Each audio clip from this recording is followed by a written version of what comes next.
You're listening to Let's Talk Creation with Todd Wood and Paul Garner, the creation show where we learn, grow, and worship. Well, welcome back, everybody, to another episode of Let's Talk Creation with Paul Garner and Todd Wood. I'm Paul Garner. And I'm Todd Wood. And it's great to have everybody here again. Do remember to click that subscribe button and like and share our episodes. Tell your friends about us. We really do appreciate all of that. Now, Todd, we are recording some kind of regular episodes while we are working on editing the live episodes that we did while I was over in the United States in the summer. And so I thought in this episode it would be a good idea to tackle a question that comes up a lot. This is a really common question. I'm sure you get asked it all the time, as do I.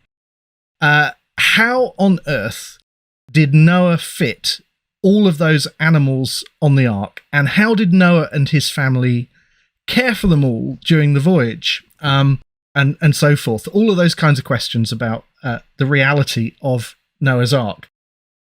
And I think lots of people, you know, when they begin to think about those questions, they just kind of end up scratching their head and saying, it just sounds impossible. How on earth could all of those millions of species, you know, fit on the ark? And how could 8 people look after them all? And all of those kinds of questions. And this is not a new question. This is a question that's been around for a very, very long time. People have been asking these sorts of things. Yeah. Yeah. So, Todd, when you get asked that question, kind of what are your first impressions? What are your first reactions? You know, I grew up in the countryside. Came from a family of farmers, and my grandfather raised pigs.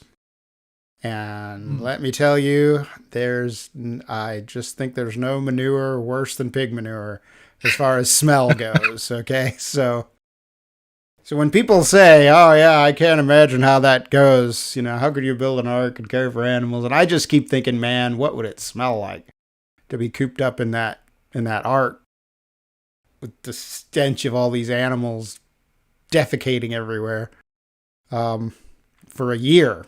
Right, so you add up the numbers in the text there in Genesis 6 through 9, and you'll come up with, you know, Noah was on the ark for at least a year. So there's part of me that's very sympathetic to it, right? And I think, oh, yeah, I get it. I totally get you, and it does sound pretty awful if you don't think about it too hard. You don't really think that it's a big deal. If you're thinking in terms of, you know, like children's books and the little cartoon Noah and his ark, and the little giraffes are sticking out, their heads are sticking out of the window and that sort of thing. That seems all very benign and nice. Yeah, but you give it a little more thought and you realize, gross. How do you do that for a year? So. Yeah, sure. So as you begin to think about it, you know, all these questions start to occur to you, and you think, okay, how exactly did that work? How does this work? Yeah, so, you know, I can understand that a lot of people who've given this story any thought, you know, have this tendency to be a bit skeptical about it. So, how far back does this kind of skepticism go? You know, how long have people been asking these kinds of questions about the Noah's Ark story, Todd? You know, I've done a lot of reading on this subject and a lot of sort of research trying to track down early ideas about the ark, and the history of interpreting the ark account is really quite a fascinating one. It takes a lot of weird detours, but one of the earliest references that I can come up with to a critic of the ark story is a guy named Apelles, and he lived in the 2nd century, so maybe 200 years after Jesus, not very much longer. He was a disciple of a guy named Marcion. Now, Marcion might Aha, I've heard of him. You've heard of Marcion. Yeah. Okay. Yeah. Maybe some of our audience members don't know him, but he's rather famous as an early kind of a heretic. He's kind of a Gnostic kind of a guy. He thinks that the Old Testament God and the New Testament God are not the same God. He thinks that the creation was not a good thing, in a sense. He's well known. If you ever start researching how did we come up with our Bibles, you will come up with Marcion's canon, which is where I first ran across him. Marcion rejected the Old Testament completely. He decided that the Old Testament was not, the Hebrew Bible was not inspired, and that only certain books of the New Testament, I think he had like 13 books of the New Testament, are acceptable as scripture. So Apelles is one of his disciples, and Apelles wrote this long, apparently this criticism of the Old Testament and how absurd it was and how it couldn't possibly be true. And one of the things that he raises is the ark. It's just silly. The ark is silly. You couldn't even put 2 elephants on the ark at all. It's just, and so you can see from that it's clearly not a story that's intended to be historical or taken seriously. So that was Apelles' idea. We know about Apelles, and this is often the case with early heretics of Christianity. We know them mostly because of the sort of mainstream Christian, the church fathers who would criticize them in their works. So a lot of these early heretics' works, original works, don't actually survive to the present. What we have are criticisms from accepted church fathers. Apelles and his claim about the ark shows up in the Homilies on Genesis written by a guy named Origen, which is another name that's probably familiar to some of you. Origen lived in Alexandria. Apelles lived in Alexandria, so they were probably, competitors right there in the same town, opponents right in the same town, and Origen is pretty well known for his allegorical approach to Scripture. He had a really low trigger point at deciding when something ought to be allegorical and when it should not be taken literally. So he's known for not taking the days of creation as actual days of creation. He sees that as an allegory. So it's really interesting that in this case he basically says Apelles is a heretic, and Moses would have known how to build the ark. Moses being the one who's describing this, he would have understood, and he would not have recorded this if it was stupid as Apelles thinks. And so, so Origen comes down on the side of, no, the ark story is legit. It could have held all the animals. Apelles is wrong, which I find just really fascinating because Origen was so quick to allegorize. He could have just said, yeah, you're right. This story is an allegory and whatever, but he doesn't. He comes out and says, nah, it's legit, and Apelles is a heretic.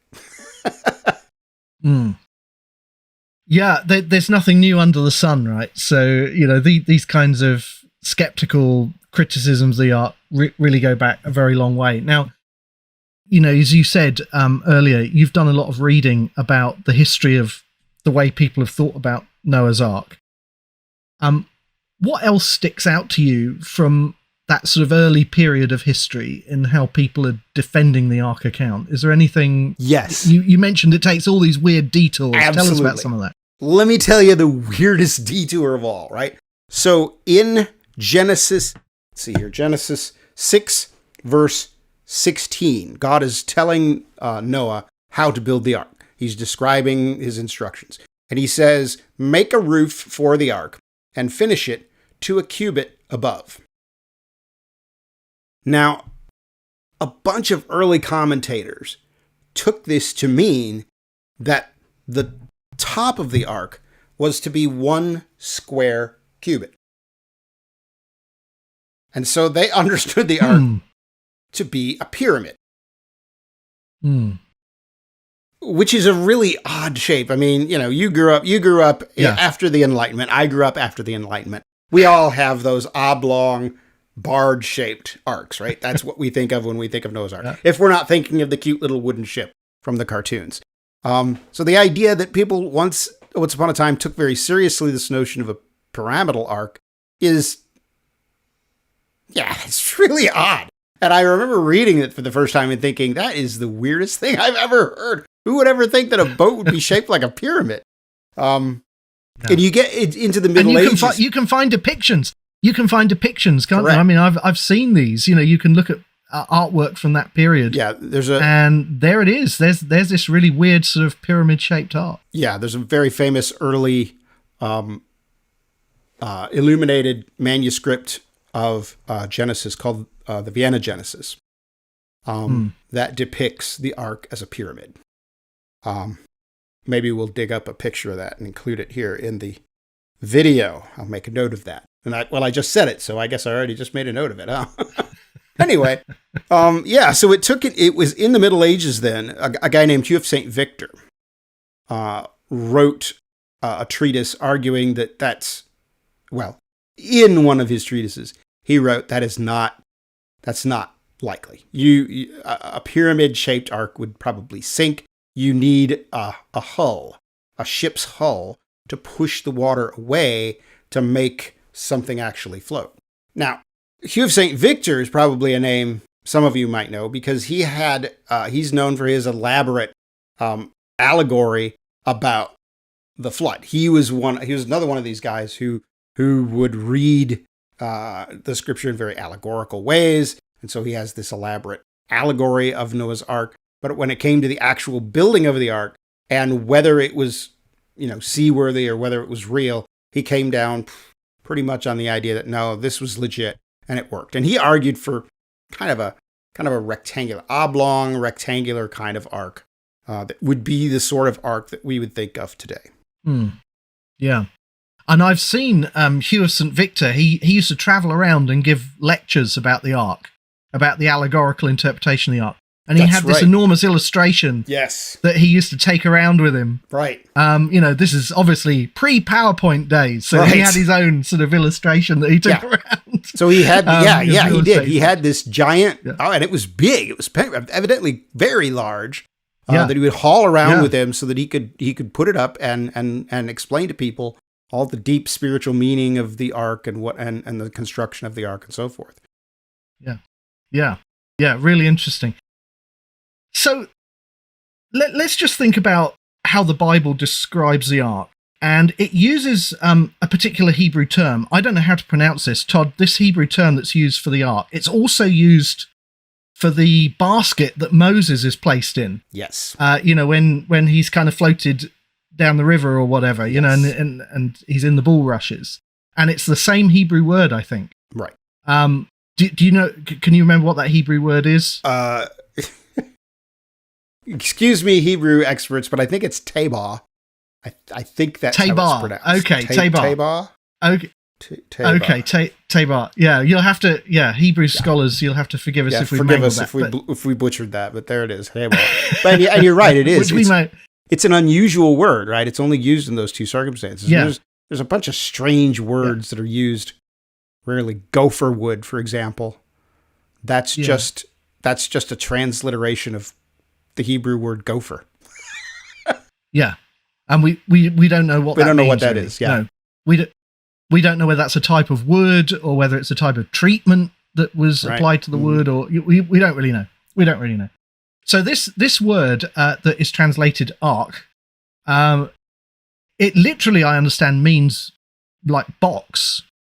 And that's sort of how we sort of visualize the ark. We think of the ark as this sort of boxy, rectangular shaped sort of object. Yeah. And I guess that kind of makes sense. It sort of works as a boat. It floats. It's not like the pyramid shaped ark. Right. Which, I can't imagine how that would be stable in the water. And also, the pyramid-shaped arc would only give you, if you remember your mathematical formula for working out the volume of a pyramid. That was a long time ago. It's going to give you, it's going to give you a third of the volume of a rectangular arc. So a rectangular arc kind of makes sense. It maximizes the volume, for the dimensions that are given.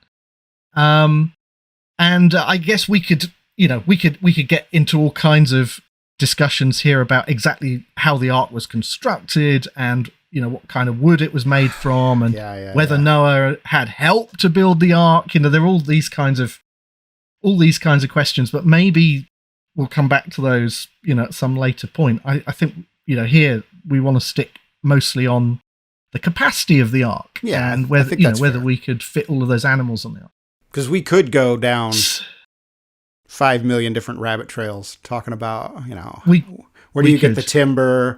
How do you treat the timber? It takes them 100 years, right? So that's in the text. Yeah. 100 years from the time God told him to build the ark until the time God shut the door and put him inside.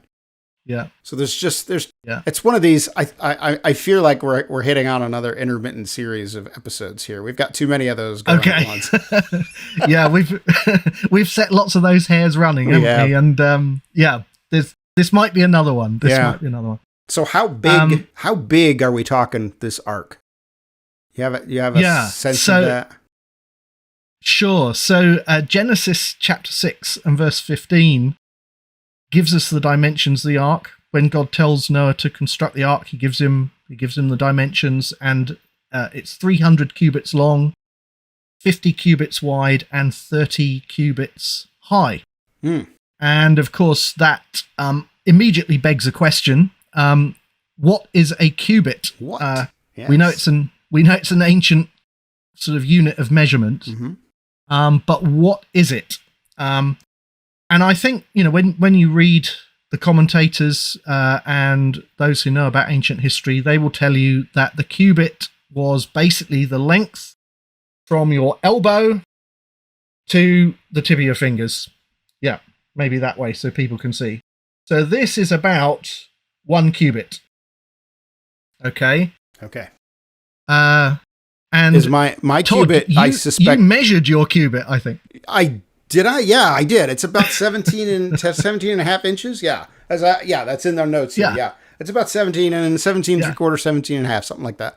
So it's about 1.5 feet. Yeah. So that makes the ark what? Yeah.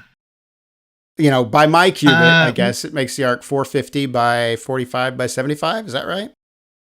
Yes, that's correct. Yeah. That's correct. Yes. So if you have a kind of 18-inch cubit, 1.5 feet, then that's how big the ark comes out. But there is a bit of a complication in that we know that in the ancient world there were different types of cubits. There were short cubits and long cubits and royal cubits and cubits that were used for construction, and so there was some variation, and they kind of vary between about 17.5 inches up to about 20.5 inches, something like that. So, and in fact, I visited the Ark Encounter in Kentucky, which I know many of our listeners will know about. And when I was at the Ark Encounter, you can buy your own construction cubit. That's the box it came in. That's brilliant. And this is the construction cubit that I bought at the Ark. So now, this cubit is actually a bit longer than the 18-inch cubit. This is the Hebrew long cubit, which is about 20.4 inches. And I think the reason that they chose to use this one for the Ark Encounter is because this cubit was used in many ancient construction projects, including, I think, Solomon's construction of the temple. And so they chose to use the long sort of Hebrew cubit. And that means that the Ark in Kentucky is a bit bigger than we just said. So it's 510 feet long, it's 85 feet wide and 51 feet tall. So slightly bigger than the Ark that we just mentioned. Sure. Yeah. So you get different, estimates of this kind of thing. But it was big. It was very big. And if you go to the Ark Encounter and you look at this, huge construction, you really do get this sense of scale, really how big this thing was. Yeah. It's enormous. Yeah, I used to work in a building on the campus of Bryan College. The Mercer administration building on the campus of Bryan was built to the dimensions of Noah's Ark. So it is a 450 by 75 by 45. I worked on one end, and the mail room was on the opposite end, and there was a long straight hallway between us, and it was my exercise for the day to get up and walk all the way down to the mailroom and all the way back again. You know, it was obviously not my exercise for the day, but it was a thing that you could do, and it was a long. Yeah. You had to really commit to going all the way down to get your mail that day, but it was very large. Yeah, and I remember taking out a youth group from our church out to a big open field where I had them kind of pace out the ark and sort of, stand at the corners, to sort of show how big this thing was. Right. And it really brought home to these youngsters, how big the ark was. So that's an interesting thing to do with your youth group, is take them out and have them stake out the size of the ark. Yeah. It certainly makes you, realize, it gives you that sort of reality when you're sort of standing in the full scale, either the full scale arc in Kentucky or some other way of staking out how big it is. It gives you the sense of giganticness. It really makes the little toy Noah's Ark, the precious moments to Noah's Ark, or whatever. It makes it seem just pathetic, right? It looks like a wash tub or a dustbin compared to the size of what the Bible actually says. Yeah. And so it kind of puts in context, doesn't it, Apelles' quibbles about, how many elephants you can fit on the ark. But I don't think we need to worry about fitting some elephants on the ark. No, you could fit. I looked up for this, just so I would know.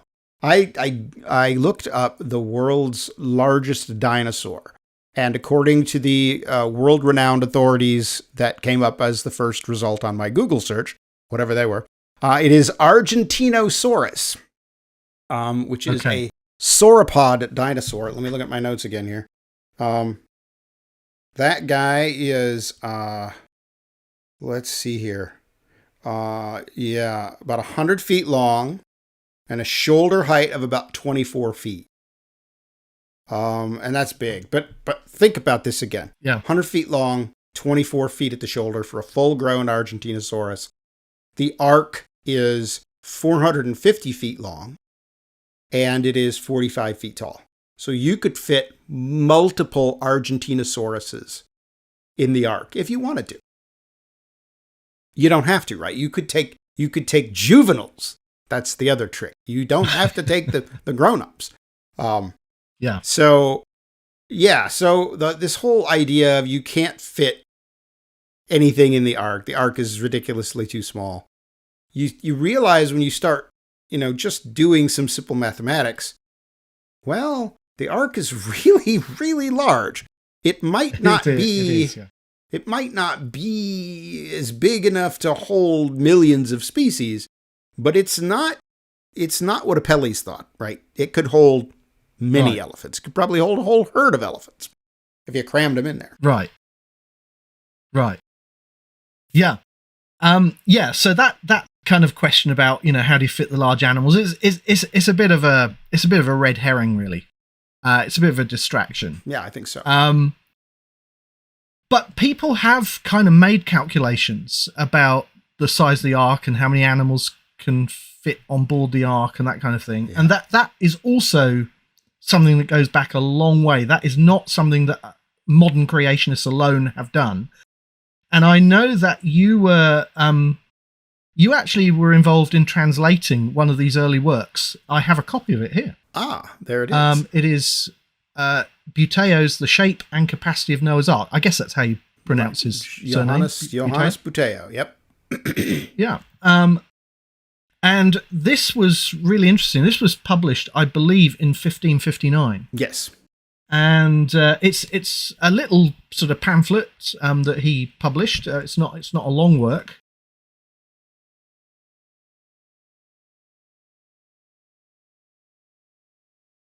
Yeah. So, yeah, you're right. The pamphlet's pretty short. I was involved mostly in recruiting and commissioning people to do the translation. I could not read the Latin to save my life, but I really wanted to know what his take on the ark was going to be. So he's got several pages on the the construction of the ark, materials used, the shape of the ark. He's got a long discussion about what the ark was shaped like. So he's got the pyramid shape. He's got other weird prism shapes that he talks about. And then he gets into the capacity. And as you say, the question of large animals is, I agree with you. It is kind of a distraction, because the reality is you can always take the little ones, right? You don't have to take the full-grown adults. You could take little ones. And so that changes the size of things rather dramatically. And there really isn't anything. The largest dinosaur that we know of could fit multiple examples of the ark. So it all becomes sort of a silly thing about, could you fit this or that at the ark? Yes. The answer is yes. You could fit them in the ark. The question is, can you fit all of the animals in the ark, right? Take two of every kind. And so Buteo is he's going to list out what he thinks are the animals that go on the ark. And he's relying on a guy named Pliny the Elder. Now, Pliny was a Roman author from the 1st century who wrote a book called Natural History. And he, let's say, not entirely reliable. So I was, again, preparing for this episode, looking through that booklet, realizing, oh, good, Buteo has unicorns and Pegasus, winged horses, right, on the ark. So thanks, Pliny the Elder. So he's got a lot of strange animals, but eventually he basically comes down to, there's no problem with fitting all the animals on the ark, but he's only got a couple of hundred animals going on the ark. He does have 3,000 sheep that he takes on the ark for food to feed the carnivores. Right, okay. Right. But the actual animals that were going to be preserved there's only a few hundred of them. So there's not really, it's not shocking that he would think that there's more than enough room in the ark. But this is the 16th century. This is 1559. This is not even 100 years since Christopher Columbus basically initiated or kicked off or kickstarted the Age of Discovery, right? So sure. So he's, the reports of all the animals from around the world and the idea of the scope of how many animals there are is not very good. Although I would say there were better lists of animals than just Pliny the Elder. He could have drawn on better lists, but yeah. So not surprising that he's got capacity worked out, and it's fine, and it works just fine for Buteo's vision of the ark. Yeah. And various other people, I think, then sort of build on Buteo's work and write similar treatises. I think there was a guy called Kircher who also published a kind of treatise on the ark. Yeah. Yeah. Yeah. So, maybe that's for another time. Yeah. So let's kind of leap forward a bit, because I want to think about this question of the capacity perhaps with a bit more of our sort of present knowledge of diversity of animals and numbers of animals and so on. So the Bible tells us about what animals were taken on board the ark in kind of broad terms. It kind of gives us these categories. It's basically flying creatures, air-breathing land animals. They're sort of broadly what we're talking about in terms of what Noah is told to bring onto the ark. Is that right? Broadly speaking, yes, that's right. Yeah. So, and Noah is told in Genesis chapter 7 to bring 2 of each kind of animal onto the ark, but 7 or maybe 7 pairs of every clean animal. The commentators seem a bit divided about what exactly it means by sevens. Yes. Some say it's 7 individuals, some think it's 7 pairs. Correct. But it doesn't actually matter too much because the number of clean animals is relatively small, I think, compared to the number of unclean animals. So actually, right, it's a fairly trivial kind of point. But so we have all of these animals. They're coming in by pairs or by sevens, and we're told that they come aboard the ark by their kinds. Yeah.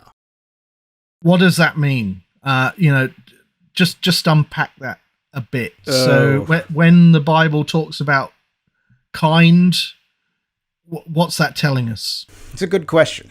And I think probably, 30 years ago, I would have launched into a explanation of the created kind concept, and I would be rather firm about what I thought it meant and so forth. And I don't know that I've softened a lot. I think I've softened particularly on the word kind in Scripture. It's used very rarely. It's used in Genesis 1 when it describes God creating plants and animals. It's used in the flood account, Genesis 6 through 9, when God is describing the animals to bring onto the ark. And it's used again in the kosher food lists in Leviticus and in Deuteronomy. There where he says you can eat this creature and all its kinds and that creature and all its kinds and so forth. Yeah, that's not a lot to go on, right?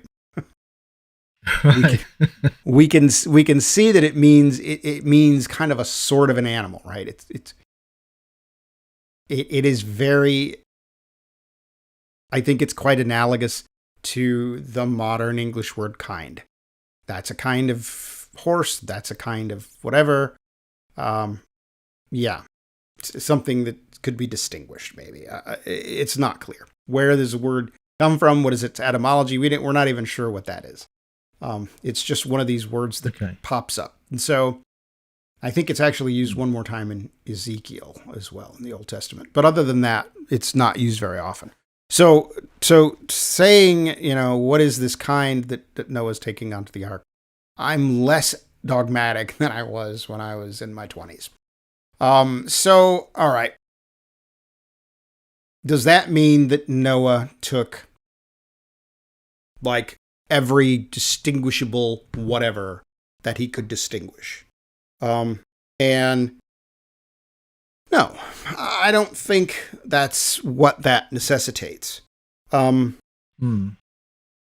So, for example, this has been a thing that Christians have talked about for a very long time, as well as, right, trying to fit the animals on the ark, because it occurred to people rather early on that the number of animals on the ark depended upon the number of animals that existed, right?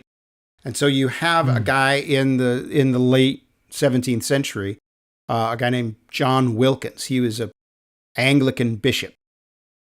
And Wilkins basically said, look, we don't have to take onto the ark every individual kind of cattle. We can just take 2 cows and that'll do it. Because we know, and this was the key idea here, we know that cattle in different places of the world will adapt and by accident become different than cattle in other places, other parts of the world. So Wilkins had this idea of, I don't know that we would call it adaptation, but he certainly recognized that there could be change, right? We don't have to think about taking all whatever million species there are of animal. We can be sensibly selective. And take representatives of different groups. And I think that's quite reasonable. I think there's, and I think we've had an episode about this. If we haven't, we should, about the evidence for biological change in the modern world. How do we know that species can change and do change? And so I think there's plenty of good evidence, not the least of which is the ongoing discussion about how do you distinguish one species from another. And I think, well, if you can't even tell where one species stops and the next one starts, then why do you think you have to have both of those on Noah's Ark? Right? Yeah. Maybe those two species came from a common stock, and we just have to have one representative of that common stock on the Ark in order to repopulate the planet. And that's an old idea. I didn't come up with that. Yeah. It's not an idea that was invented to save space on the Ark. And this is another important point, because Wilkins is living at a time when he still only has a couple hundred animals on the Ark. He still thinks the Ark is, mostly empty space. So he's not inventing this to fix a problem that he has. He's simply noting this is what biology is really like. Because I've heard... Yeah, I've heard that, right? Yeah, so I've heard people today who say, creationists basically invented this idea that we don't have to take all of the species on the Ark simply because they realized there was this overwhelming problem of, capacity on the Ark. Right. And so they had to kind of scale the numbers down somehow. Right.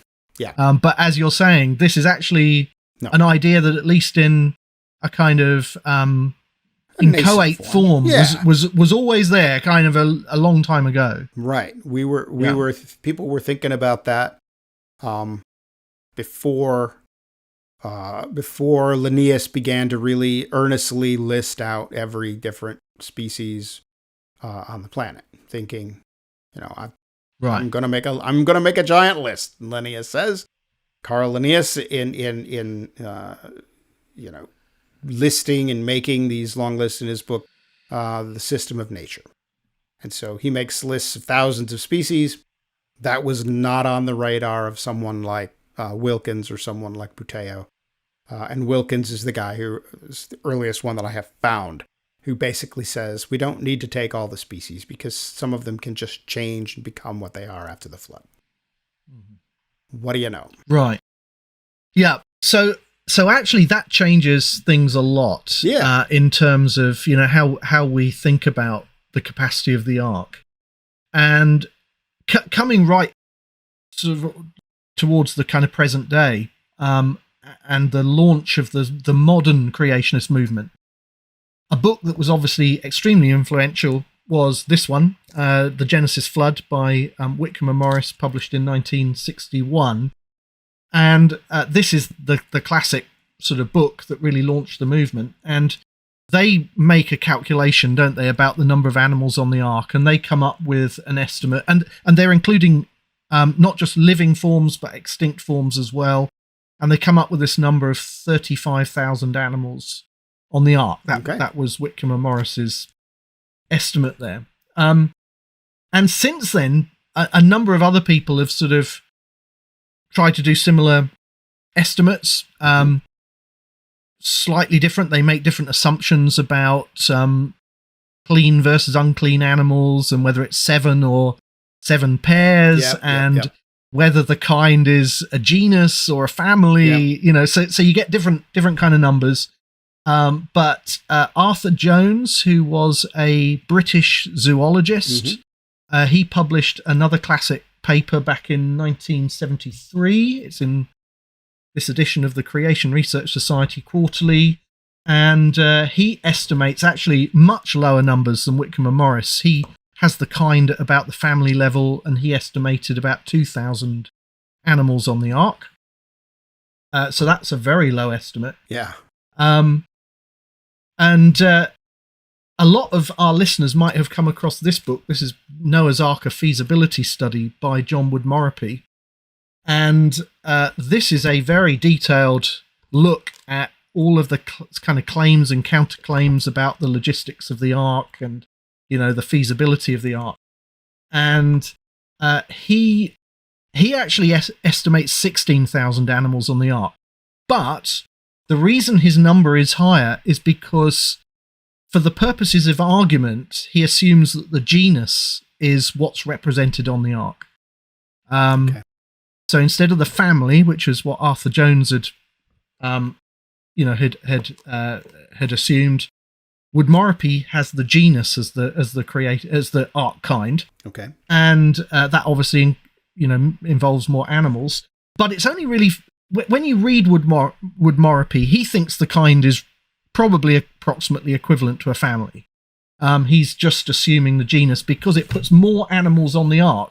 Right. And makes the problems more difficult. So it's a kind of an apologetic sort of it's worst argument. Case scenario. He's making the problem more difficult for himself to show that, even so he can solve the problem. So, yep.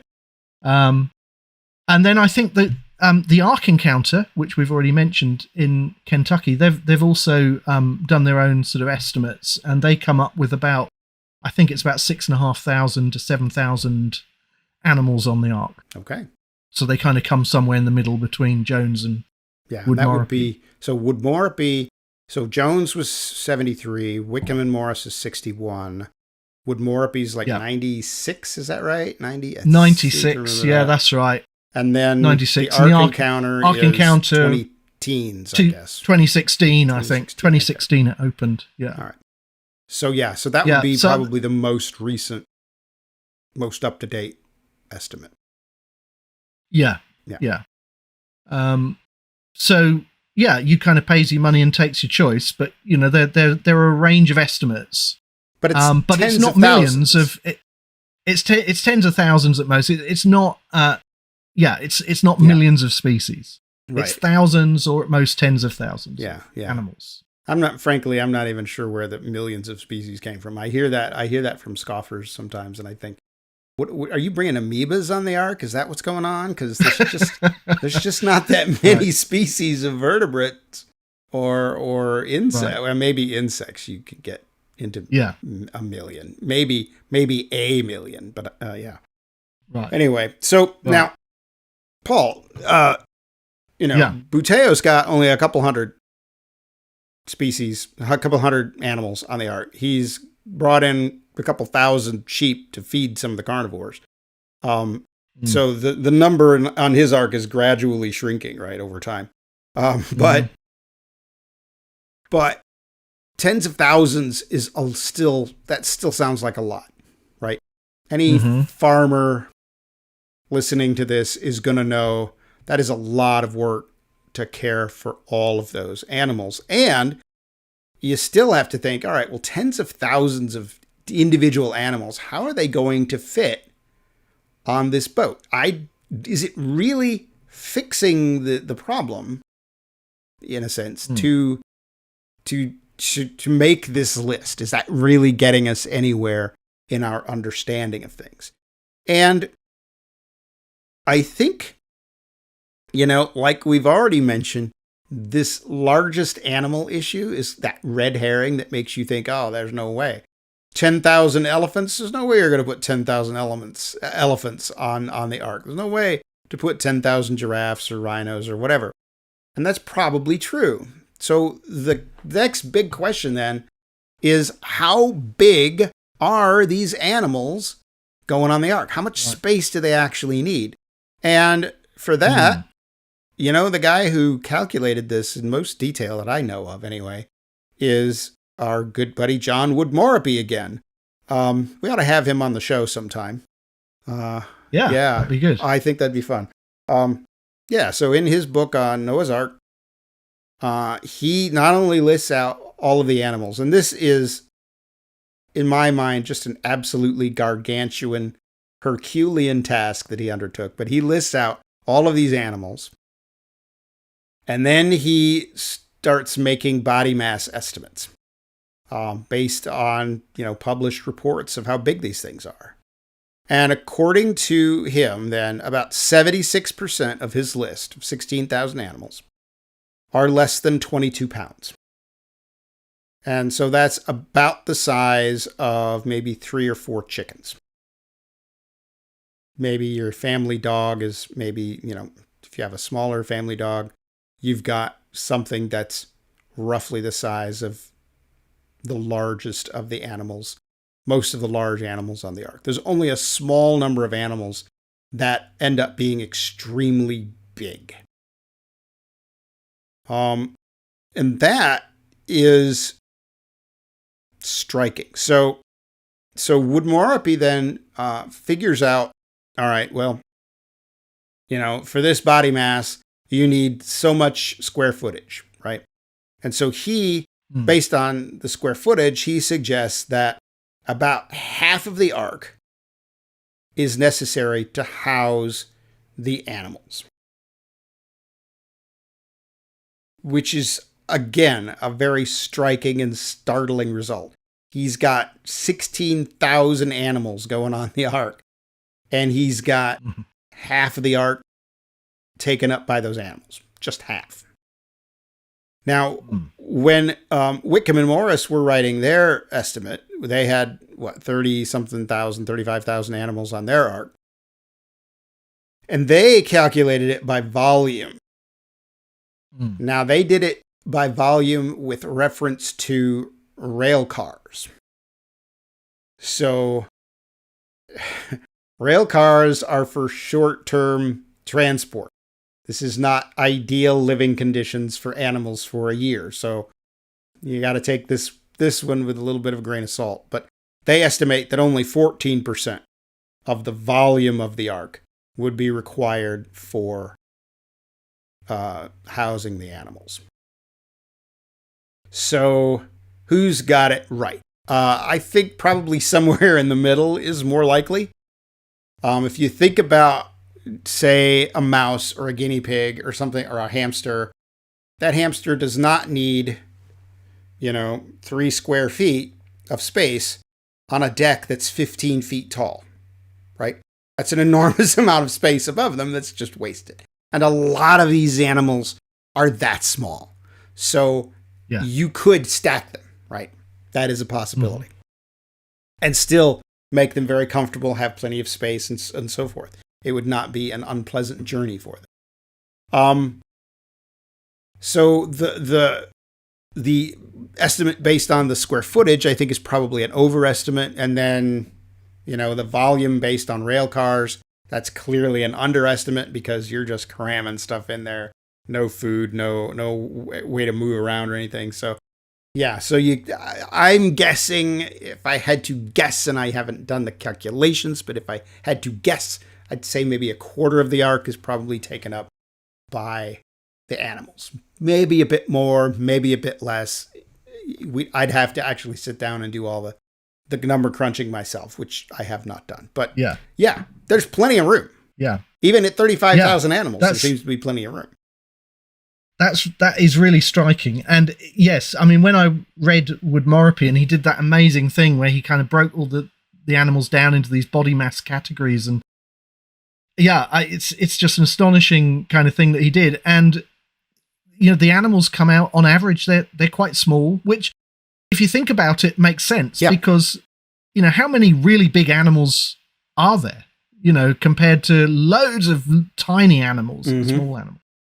So it sort of makes sense that the average is actually quite low. Yeah, it's quite small. Yep. So we don't really have a problem in terms of capacity in dealing with the animals. But what about the provisions? Because those animals are going to be munching their way through whatever provisions you have on the ark. They need presumably drinking water. How are you going to take on enough provisions for all of those animals for a whole year? Is that feasible? Yeah, excellent question. So again, based on Woodmorappe's calculations, he suggests that they would need a minimum of 1 million gallons of fresh water. Wow. Okay. So that sounds a lot. I can go to the grocery store here in America and buy a gallon of milk. It's pretty big. My refrigerator, I mean, I guess if I emptied out my refrigerator, I could hold maybe 10, maybe 12 gallons of milk. 1,000,000 is, like you say, it's gigantic. But the tricky bit is the volume of the ark in gallons is 11 million. So Wow. a million gallons of water is actually less than 10% of the total volume of the ark. So that actually turns out, okay, well, that's not really that much space at all. It's really like 9% of the volume of the ark. Okay, cool. Then of course, is the question of food, which, all right, well, that's going to be a much harder issue. Woodmorappe suggested about 2,000 tons of food would be necessary. And the volume of that is going to depend on the caloric concentration and the density of the food, right? So if you took on hay, I think he said that would be half of the ark's capacity if it was all hay. Obviously, it can't be all hay because I'm not eating hay for a year. And neither are lions and tigers and so forth. So you would need other food. He also calculated for example, less dense food. You could get a much more compact thing. So he said, if you took it as oats, it would be a considerably smaller volume. I think it was around 12%. I may be quoting that wrong. If you took it on as dried fruit, you'd maybe take up 7% of the volume of the ark. The food question all depends. But the worst case scenario, again, if all you had was hay, if you just filled up your ark with water and hay, you would still have enough room, which it's incredible to me. Yeah. I mean, this is the size of the ark. Yeah. It is not your little bathtub toy, your little precious moment. Forget that. That is not the ark. And I think the Ark Encounter does a really good job of helping us to really imagine the full scale of what this is, right? It is not a toy. It is a gigantic boat with plenty of capacity to hold everything it needs, which is rather startling. And to reiterate, Woodmorappe is assuming 16,000 animals because he is overloading the ark. He's putting more animals on the ark than probably needed to be on the ark. So all of the numbers that you've just kind of mentioned there from Woodmorappe are kind of overestimates to make the problem more difficult. So that's really interesting. So it seems to me that when you don't think about this at all, the ark seems really simple. It's just kind of the children's storybook version. Yep. Okay. When you begin to think about it a bit, you suddenly start thinking, wow, this sounds impossible. Yeah. How on earth can this work? But then when you actually begin to dig into it a bit more and you begin to crunch some numbers, you suddenly start going, well, okay, actually, maybe this would work.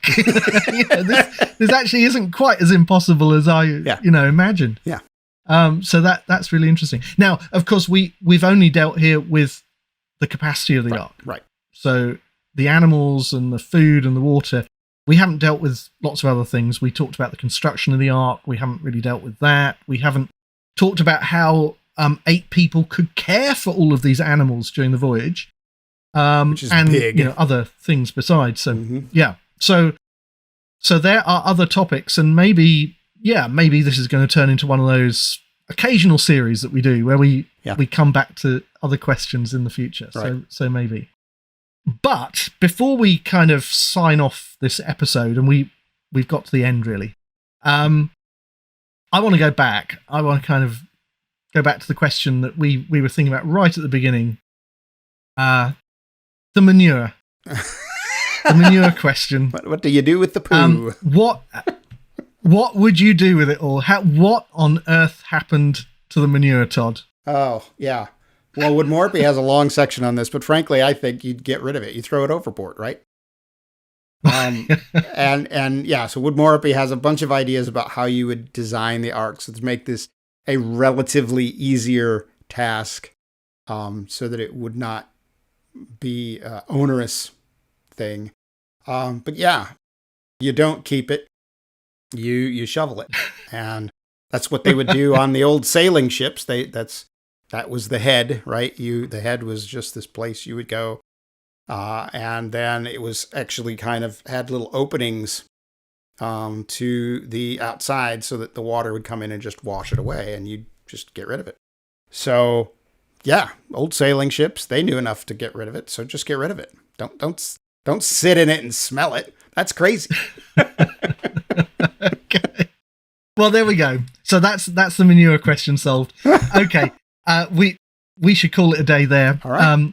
This has been a fascinating episode, and the Ark is always interesting to talk about. So yeah, we'll come back to this again. So anyway, yeah. But for now, we need to sign off, and I guess we'll see you in another couple of weeks' time. Yep. So take care, everybody.